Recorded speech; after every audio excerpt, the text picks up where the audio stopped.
Hello student, आज हम सीखेंगे पॉलिनोमियल्स क्या होता है, उसमें क्या क्या चीज़ें आती हैं, ये सब चीज़ हम सीखेंगे। हम सबसे पहले सीखते हैं कि पॉलिनोमियल होता क्या है। पॉलिनोमियल जो है वो दो टर्म से मिलके बना हुआ है। वो कौन कौन से हैं?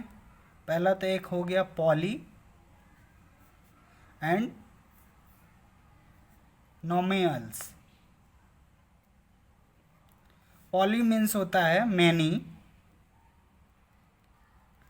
और नोमियल्स का मतलब होता है टर्म्स या पार्ट्स। हम इसको रफली लैंग्वेज में ऐसा कह सकते हैं कि many terms consist and is called polynomials. मतलब बहुत सारे टर्म्स को मिला के जो एक नया टर्म रेडी होगा उसको हम क्या बोलेंगे? पॉलिनोमियल्स बोलेंगे। पॉलिनोमियल्स पे जो हम एक पार्ट देख रहे हैं टर्म्स वाला, टर्म्स क्या होता है हम सीखेंगे। एलजेब्रा जो होता है एक मैथमेटिक्स का एक पार्ट होता है जिसके अंदर पॉलिनोमियल्स आता है। तो हम टर्म्स सीखेंगे कि टर्म्स क्या होता है, कब इसका यूज़ होगा, कब नहीं होगा। तो टर्म्स क्या होता है? टर्म्स टर्म्स एक्चुअल में दो पार्ट से मिलके बना होता है और उनको कनेक्ट करता है मल्टीप्लाई। तो दो पार्ट से मिलके बना होता है, तो सबसे पहला पार्ट क्या होगा और दूसरा पार्ट क्या होगा? सबसे पहला पार्ट होगा any real number. Any real number, कोई भी रियल नंबर हो सकता है। रियल नंबर्स क्या होते हैं? रियल नंबर्स के अंदर अपने होल नंबर्स आते हैं, even number, odd number, rational number, rational number, सब चीज़ें आती हैं। तो पहला पार्ट तो एनी रियल नंबर्स कुछ भी हो सकता है, और सेकंड पार्ट में क्या होता है, कुछ रिस्ट्रिक्शंस होती हैं। पर सबसे पहले हम जानेंगे सेकंड पार्ट होता क्या है। सेकंड पार्ट होता है वेरिएबल्स। वेरिएबल्स, अब हम ये सीखेंगे वेरिएबल्स होता क्या है। Variables meaning X, Y, Z, A, B, C, alphabetical कोई भी पार्ट्स को हम वेरिएबल्स कहते हैं। वेरिएबल क्यों बोलते हैं?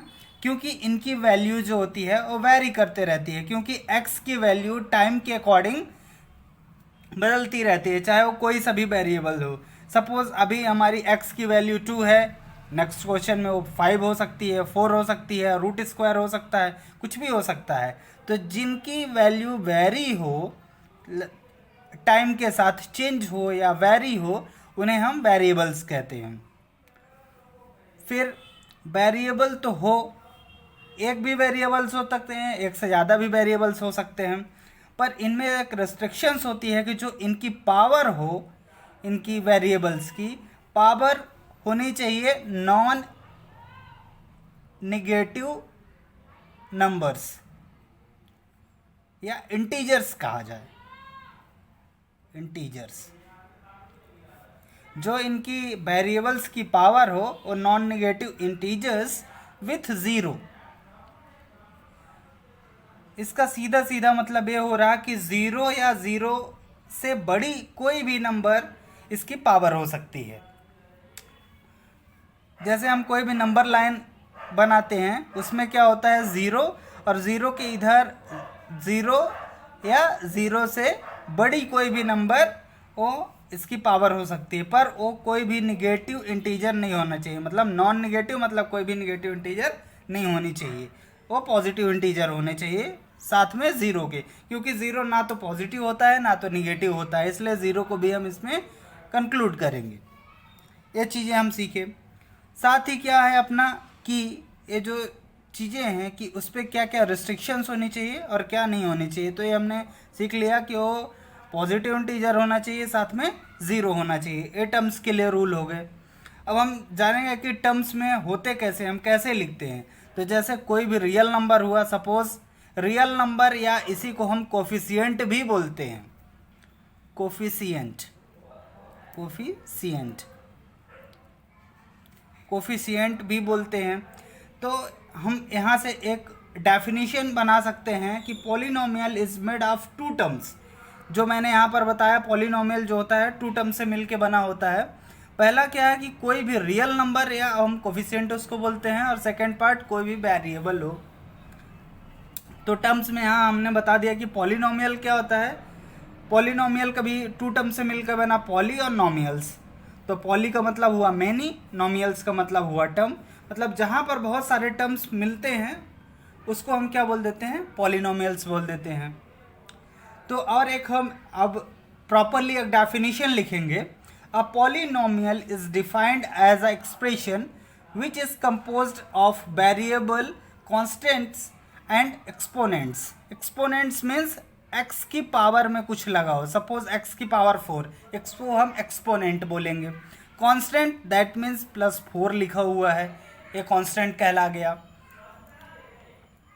और ये पूरे पार्ट को हम एक्सप्रेशन बोलते हैं। इस फॉर्म में जिसको हम रिप्रेजेंट कर सके वो पॉलिनोमियल्स कहलाता है। तो इसमें क्या अपने कोफिशिएंट हो गए, तो हम कुछ नंबर्स लिखते हैं। 4x² 4x² y, 3xyz का स्क्वायर और 7। ये हमने लिखे।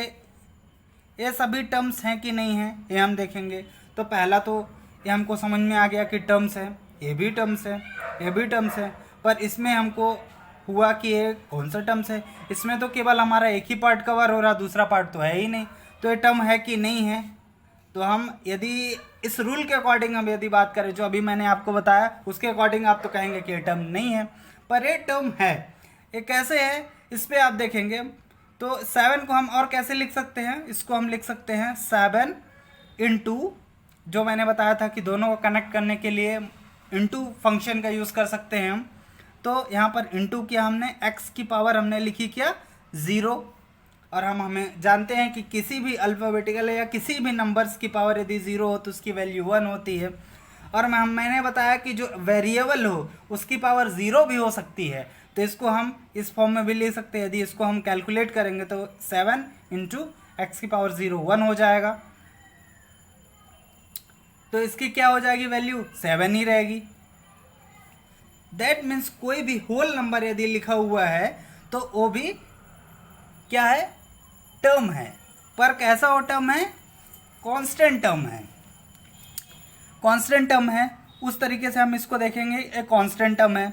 क्यों कांस्टेंट टर्म है, क्योंकि 7 की वैल्यू हमेशा इस प्लेस पे 7 ही रहेगी। क्योंकि यदि हम x की वैल्यू वेरी भी करते हैं, दैट मीन्स चेंज भी करते हैं, सपोज यहाँ पर हम x की जगह 3 रखते हैं, x की जगह 4 रखते हैं, तो क्या होगा, फिर भी 7 की वैल्यू 7 ही रहेगी। क्योंकि यदि हम x की जगह 4 भी रख देंगे तो 4 की पावर 0 करेंगे तो 1 हो जाएगा। तो यहाँ पर हमारा 7 का 7 ही रहेगा। इस तरीके से हम देखते हैं कि ये क्या हो गया, हमारा एक कांस्टेंट टर्म कहलाता है। कांस्टेंट टर्म, ये हमारा कोई भी यदि होल नंबर है वो कांस्टेंट टर्म है। इसी के साथ में और हम देखते हैं कि सपोज यदि हमारा ऐसा लिखा हुआ है एक्स वाई जेड का स्क्वायर, ये टर्म है कि नहीं है, तो ये भी टर्म है। क्योंकि हमने क्या बताया, कोई भी रियल नंबर मतलब हमारा जो कोफिशिएंट है या कोई भी फर्स्ट पार्ट जो है हमारा, वो कोई भी रियल नंबर यदि होता है और उसका यदि सेकेंड पार्ट वेरिएबल है तो हमारा क्या हो जाएगा, वो टर्म कहलाएगा। अभी हम टर्म सीखे। अभी हम इसके साथ ही देखते हैं डिग्री ऑफ पॉलिनोमियल, कि हम जो डिग्री ऑफ यदि हमको फाइंड करने के लिए बोलता है या क्वेश्चन में हमको पूछता है इसकी डिग्री कितनी है, तो डिग्री हम कैसे कैलकुलेट करेंगे। इसकी डिग्री यदि हम सपोज यहाँ 2-3 एग्जांपल लेते हैं हम, 4x² 3yz का स्क्वायर x 2zy a का स्क्वायर या 7, ऐसा हमने लिखा। इसमें हम फाइंड करते हैं कि इसकी डिग्री क्या है। डिग्री हम फाइंड करेंगे तो इसमें क्या हो जाएगा, यहाँ पर हमारा वेरिएबल क्या है, उसकी पावर 2 है, तो इसकी डिग्री हो जाएगी 2 डिग्री। इसकी डिग्री हो जाएगी 2। इसकी डिग्री कितनी हो जाएगी, इसकी डिग्री हो जाएगी y की पावर कितनी है 1, z की पावर कितनी है 2 और x की पावर कितनी है 1, तो इसकी डिग्री हो जाएगी 1 + 2 करेंगे 3 + 1 करेंगे तो 4, इसकी डिग्री हो जाएगी 4। इसकी डिग्री ऐसे ही हम फाइंड करेंगे। तो यहाँ पर z है, z की पावर कितनी है 1 है, y की पावर कुछ भी नहीं है मतलब 1 है, और a की पावर कितनी है, चाहे वो कोई भी अल्फ़ाबेटिकल होंगे वेरिएबल्स कहलाते हैं क्योंकि उनकी वैल्यू वेरी करते रहती है एज अकॉर्डिंग टू टाइम। तो यहाँ पर a की भी पावर 2 है तो कितना हो गया, ये भी 4 हो गया। और इसमें क्या है, यदि मैंने बताया ये टर्म है लेकिन इसके साथ जो वेरिएबल है उसकी पावर 0 है तो इसकी डिग्री क्या हो जाएगी 0। इस तरह से हम सीखे कि क्या क्या होता है, टर्म क्या होता है। टर्म के लिए पहला ही रूल है कि वो दो पार्ट्स पे डिवाइड होता है। पहला पार्ट कोई भी रियल नंबर हो और दूसरा पार्ट वेरिएबल होना चाहिए और दोनों को कनेक्ट करने के लिए वहाँ पर मल्टीप्लिकेशन साइन का यूज़ होना चाहिए, तभी वो कहलाएगा क्या, आपका टर्म कहलाएगा। और वेरिएबल में पावर 0 या 0 से बड़ी होनी चाहिए, कभी भी 0 से छोटी, दैट मीन्स 0 से छोटी मीन्स निगेटिव नहीं होनी चाहिए। ये चीज़ का आप ध्यान रखेंगे। तो यहाँ से हमने ये चीज़ सीखी कि पॉलिनोमियल क्या होते हैं। पॉलिनोमियल क्या होता है, मैनी टर्म्स, जब बहुत सारे टर्म मिलके बन जाते हैं। जैसे पॉलिनोमियल क्या हो जाएगा, polynomial x square y plus 2xyz plus 7, this is called polynomial. क्योंकि इसमें कितने टर्म्स आ गए, एक टर्म आ गया, दो टर्म आ गए, तीन टर्म आ गए, मतलब एक को भी हम टर्म बोलेंगे पर जब एक से ज़्यादा टर्म आ जाएंगे तो पॉलिनोमियल कहला जाएगा। और हमने टर्म देख लिया कि हम टर्म कैसे बनाते हैं, टर्म के लिए क्या रूल होता है। और जब बहुत सारे टर्म मिल जाते हैं तो क्या हो जाता है, पॉलिनोमियल हो जाता है, बहुपद हो जाता है। हिंदी वाले स्टूडेंट्स के लिए ये बहुपद हम सीखेंगे कि जब बहुत सारे हम पद मिल जाते हैं, इनको क्या बोलते हैं, पद बोलते हैं। इंग्लिश में टर्म बोलते हैं, हिंदी में पद बोलते हैं। और जब बहुत सारे पद मतलब मच पद मिल जाता है, बहुपद उसीलिए बोलते हैं कि बहुत सारे पद जब मिल के बनते हैं तो बहुपद कहलाता है। और बहुत इंग्लिश स्टूडेंट्स के लिए है कि जब मैनी टर्म्स मिल जाते हैं और कंसीडर हो जाते हैं और उनको ऐड करने के लिए हम मैथमेटिकल फंक्शंस यूज करते हैं। वो हो सकता है प्लस भी हो, माइनस भी हो, मल्टीप्लिकेशन भी हो, एडिशन भी हो, डिवाइडेशन भी हो।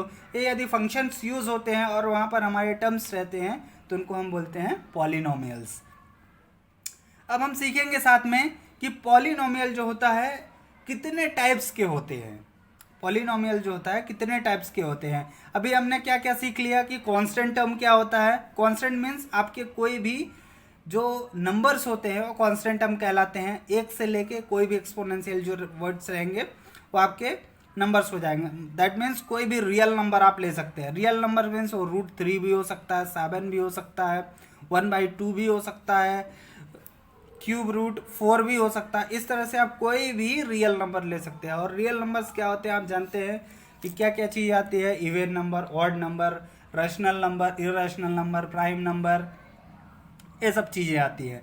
तो हमने चीज़ सीख लिया कि ये कांस्टेंट टर्म कहलाता है या कांस्टेंट इसको बोलते हैं, हम कांस्टेंट इसको बोलते हैं। वेरिएबल्स में क्या, कोई भी अल्फ़ाबेटिकल को हम वेरिएबल बोलते हैं।